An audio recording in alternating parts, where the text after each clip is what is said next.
So, elephants are not human beings with constitutional rights, according to a New York State Court of Appeals ruling on Tuesday. So, let's talk about this decision, and we're going to also talk about what I got when I did some animal communication to find out what the elephants thought about this. Come on, all you doggies, won't you walk with me? I'm the puppet dog. Hi there, I'm Angelo Webb, the animal intuitive, and if you did have a little problem viewing this, we are here now. I was actually recording to some private stream, so whatever. So I'm here now. So thank you anyone who is waiting. I do see some people were there, so thank you for hanging out and waiting. So as I mentioned, this is I'm Angelo Webb, the animal intuitive, and this is the Animal Intuitive Show. And this is a channel where we talk about animal communication, which is the ability to understand what animals are thinking and feeling. I am a professional animal communicator. I do sessions privately with people, and I do this show weekly to bring attention to the fact that we can help animals have a voice through animal communication. I also teach animal communication, and there's lots of videos on this channel that you can go check out if you want. So we also do interviews and just talk about animal welfare advocacy and wellness. So thank you everyone who's watching. And so I was referring to Happy, who's an elephant at the Bronx Zoo. Now the Bronx Zoo is a zoo that's not, too far from here. I'm in New Jersey and it's in New York State, but I used to live in the Bronx, and a while back, a long time ago, and I would go to the Bronx Zoo sometimes. And it is quite a zoo. It's a very large one. I think it's rated top 10, one of the top 10 zoos in the country. But not everyone agrees with that. So there's a animal advocacy group that's called the Non-Human Rights Project, and they wanted to have Happy declared to be basically a human, a person with personhood, and to have rights. And the reason for that is that they felt that Happy was not happy, or is not happy where she is at the Bronx Zoo.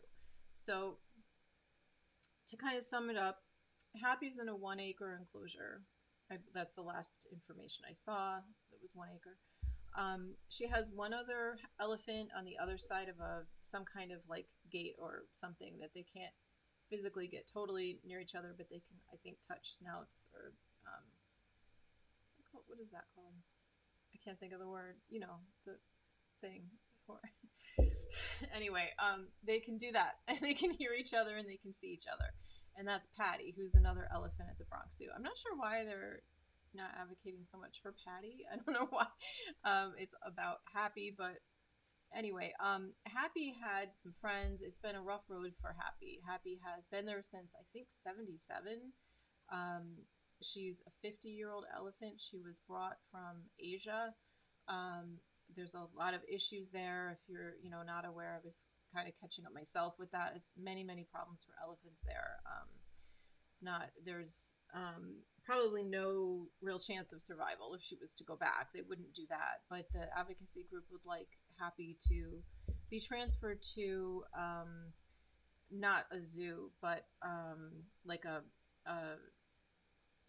I'm forgetting the word, but like a preservation, preserve kind of a situation in the United States, probably. But they disagree with her being at this zoo partly because we have harsh winters here, and that she would be, I guess she's in like a enclosure, metal, maybe some kind of enclosure, which really, obviously doesn't go along with what her instincts are and who she is as a elephant. So this is Happy. Let me just show you who she is first. Let me get familiar here. Here's a picture. Ooh. Okay, so this is from Politico.com, news online. All right, so there she is, little girl. And so, I'm not going to go through obviously the whole article, just to hear and read it to you, but basically she's had a lot of companions die, and this advocacy group wanted her to be moved. And the judge, Chief Judge Janet DiFiore, wrote in the majority 5-2 decision. So there were two people that felt that she should have this right to be declared basically a human in legally. But Chief Judge Janet DiFiore wrote, "Nothing in our precedent, or in fact that of any other state or federal court, provides support for the notion that the writ of habeas corpus is or should be applicable to non-human animals." So habeas corpus, if you don't know, in Latin, I'm reading this not out of my head, but Latin for produce the body. So basically she's, they're trying to make her be a person. So bodily liberty, the right to bodily liberty, and personhood, legal personhood. So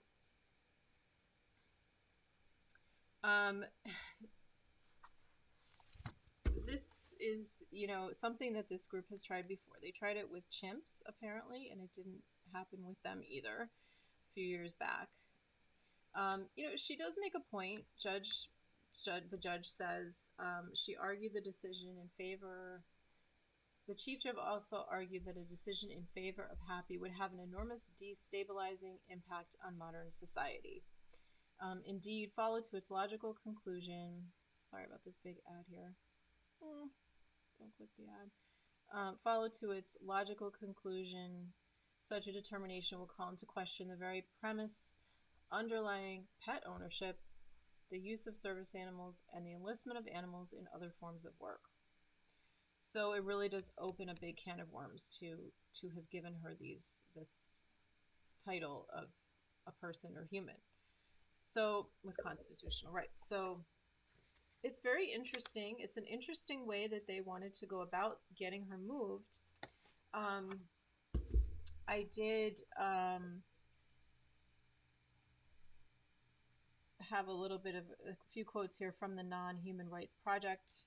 This is Stephen Wise, who says, "What we're saying is that she has a right to bodily liberty, and that makes her no longer a thing." Stephen Wise, president of the Non-Human Rights Project, said in an interview, "She's a person." So I did actually invite that group on the show, but I reached out to them not too long ago, so we really didn't even have a chance to reach them, unfortunately.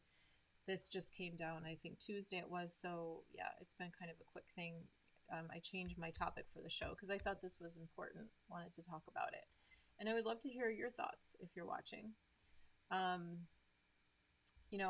definitely think there should be better treatment of animals and better laws for better treatment of animals.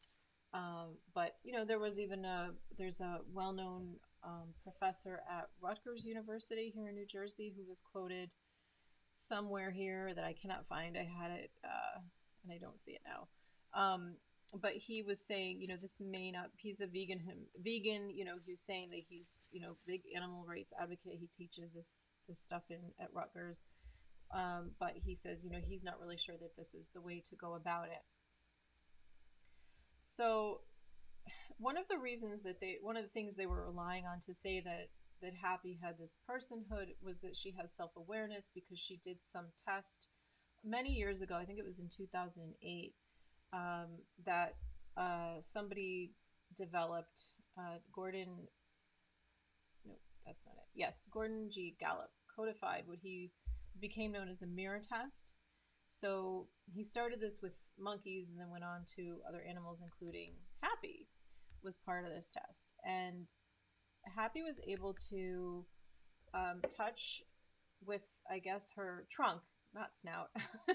I think it was her trunk. She was able to touch a white X on a mirror.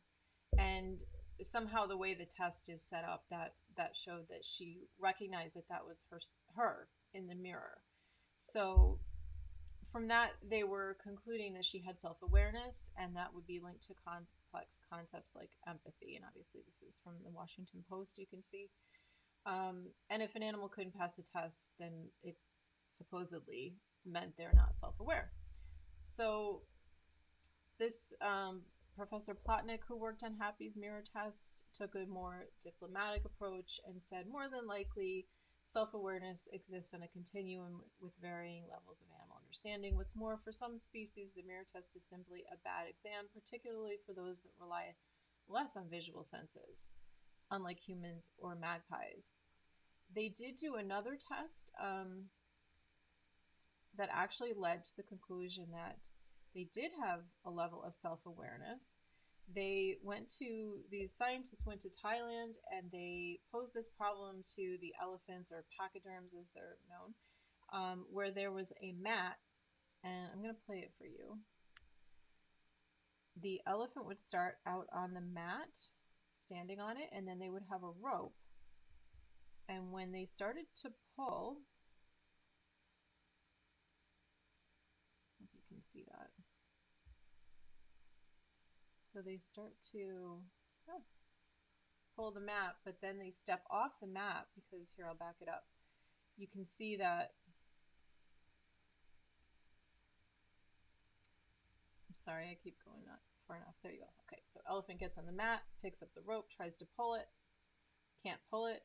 So he gets off the mat because he realizes, or she, that this is preventing him from pulling the mat. So this is considered a complex intelligence test that I guess they actually originally did on young children. All right, that's probably enough of that. So interesting stuff. And, you know, I wanted to look at this from the animal communication perspective, of course, because that's what we do here. So there's an ethical issue in animal communication with communicating with any animal that is not your pet or animal in your care. So obviously Happy is not in my care. I can't talk directly to Happy. But we can tune into the collective, we call it, the animal communication world of elephants. I did a show on this before. It's an episode I'll put somewhere, either here above or at the end, up there, or at the end. I'll remember to put it. Sometimes I just don't want to go back and find where I said to do this. But I'll have a link somewhere and you can watch that if you want to see the whole sort of discussion I give, or I guess instruction that I give about how we would do that, how we would talk to the collective of a wild animal. So when I tuned into this collective of this sort of elephant energy and proposed this issue of what about elephants in confinement, and I specifically did show the image of Happy, and I provided information about what was going on, that there was a kind of a human debate about where Happy should be. And the first thing that popped right up for me was respect. This word clearly came up, respect. So then you go further into that. Well, what do you mean? What does that mean to you in this situation? So basically, it was coming back to what we talk about on this show. What does Happy feel? You know, how does she feel about the situation? So you have all these humans kind of running around trying to figure out what's the best thing for her, and they're looking at it through the human lens, the human perspective. Well, of course, she doesn't want to be in this 1 acre place in the Bronx. And she wants to be amongst her own, you know, she wants to not just be there with this other one elephant. I'm still wondering what the deal is with Patty, why it's okay for Patty to stay there. I don't know if it was going to extend to Patty. I don't know. But what I felt from that was that, you know, one of their points was that the Bronx Zoo's point was that she is bonded to the caretakers there, that she is Happy. And the judge said that, and I forget exactly what she said, but basically she was finding that they were taking good care of her. She didn't have concerns about her well-being there.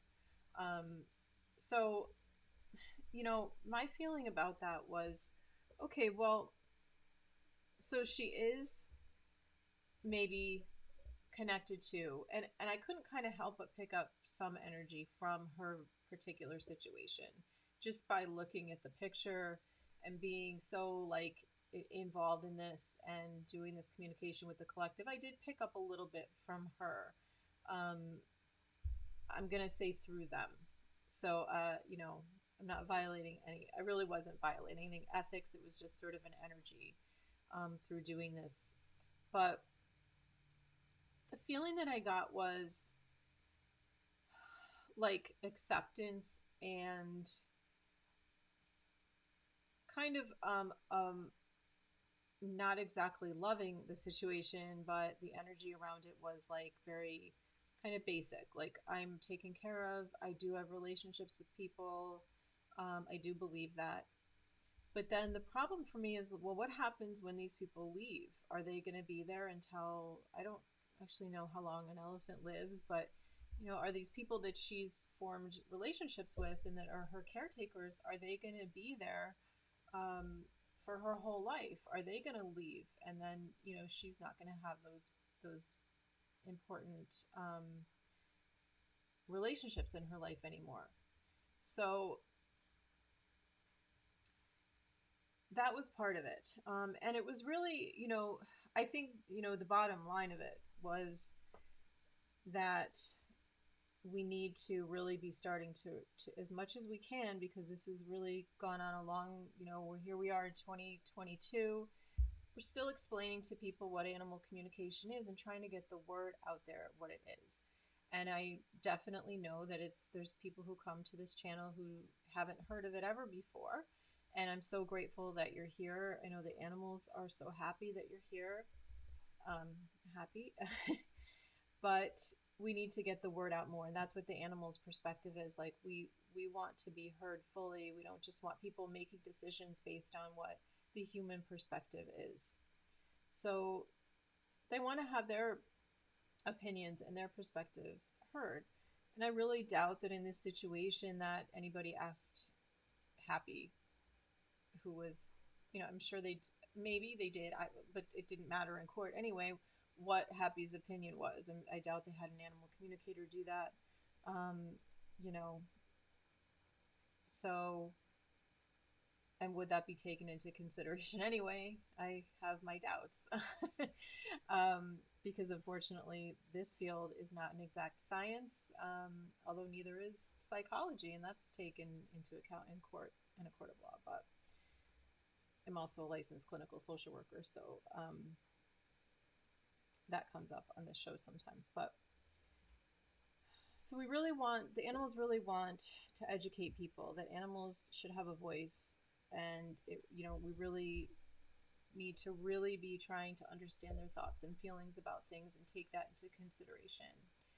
So, and by the way, I really appreciate you all. I see the likes, people giving the thumbs up, and that's really very helpful to the show. I do appreciate it. And I would love to know what people's thoughts are about this. What is your opinion? Do you think she should have been given that title of personhood? Do you think they should have gone about it another way? Do you feel as though we do need to start taking into account what animals' thoughts and feelings are? I know it's a stretch, but in some of these cases, in these situations, it's definitely it's a challenge, because how do you prove that? It gets tricky, but I think we do need to be doing that, and I feel like it is a difficult thing to have an elephant in a situation like this. I do get the feeling that she is taken care of, that people do care about her, and that her physical well-being is definitely being cared for. One of the images that kind of flashed up for me when I asked how, I was doing that sort of thing with the collective and the energy, and then what was coming through to me was more specific about her, as I mentioned, without asking. And I saw an image of somebody who looked like they were sort of like a large animal vet or something along those lines, or like a vet tech or something like that for elephants. And I got a good feeling. It was a feeling of someone who cared, and it was a feeling that they invest in her and they want to make sure that she's healthy. But there's also, of course, the psychological well-being, and you know, the Bronx is the Bronx. It's it is a zoo, but at the same time, you know, I didn't even stay there, and the Bronx is fine. It's got some great things going on there. It's concrete. There are some places that are for people that aren't completely concrete either, but it can get very cold. It's definitely going to be snowing in the winter. Dark and gray, not hot. Just not her natural environment. So I also wanted to just provide a little update.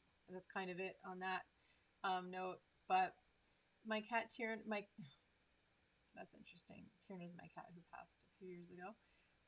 We have this cat Giovanna right here, as you can see, Giovanna. And she, in a previous episode, I talked about the fact that she wanted to go outside. So, talking about giving animals a voice, listening to them, you know, and trying to make sure that we get their perspective on things and honor how they feel. She really wanted to be outside, and I really am not comfortable just letting her go. So I was out there like watching her, and she kind of started to go in a direction I didn't think was good. There's a wooded area near here. There's dogs and things right here. So neighbors. So I really just didn't want her loose. So we talked about a compromise, which was her wearing a leash, and she did in fact do the leash thing, and I think, you know, it's going pretty well. I was actually meant to play you this video. I know that everyone's just been dying to know how this went. Yeah, unfortunately, I forgot to upload it. I thought I had, but it's going really well. So I promised an update on that for those that were just dying to know what happened with Giovanna and the leash. It's going really well. So maybe I'll post like a community post or something like that. So anybody who's here that you know, has ideas for future shows, I do have a couple guests coming up in the next few weeks. So I'm really excited about them. I think they're very much in line with what the show is about, what people are interested in. So let me know though for future episodes if you have ideas. And as always, I do tag on to this that, you know, any show I have some kind of a topic. If I don't know that somebody wants me to talk to their pet live, I'll do a topic. But if I do know people want me to talk to their pets, then we do that, and you can put that in the comments. You can send me a very brief email before the next show, so it wouldn't be next week or the week after, but, you know, keep an eye out when I'm going to be doing that live. You can send an email and just say, you know, here's a picture of my pet, or I'm going to be live on video, which is what I prefer for the show. And that's it. I don't want any background information. I like to keep it very clean. But just it helps me to know if there's going to be people who want me to talk to their animal on the show. It's actually, you know, means sometimes, you know, that I don't have to do one of these like educational things. You know, sometimes it's easy to come up with topics, but sometimes it's not. So it's nice to know, and it's a little less tiring for me to have to do both in one show. But if for some reason you just land here and you haven't done that prior to it, you can always just let me know in the chat, and I can put a link in the chat, and I'll talk to your pet live here on the show. And I do stay away from things like missing pets, like trying to locate missing pets, because that takes a lot of energy. I bring up a map, you know, I'm really like, it's much more involved than I like to do on a show like this.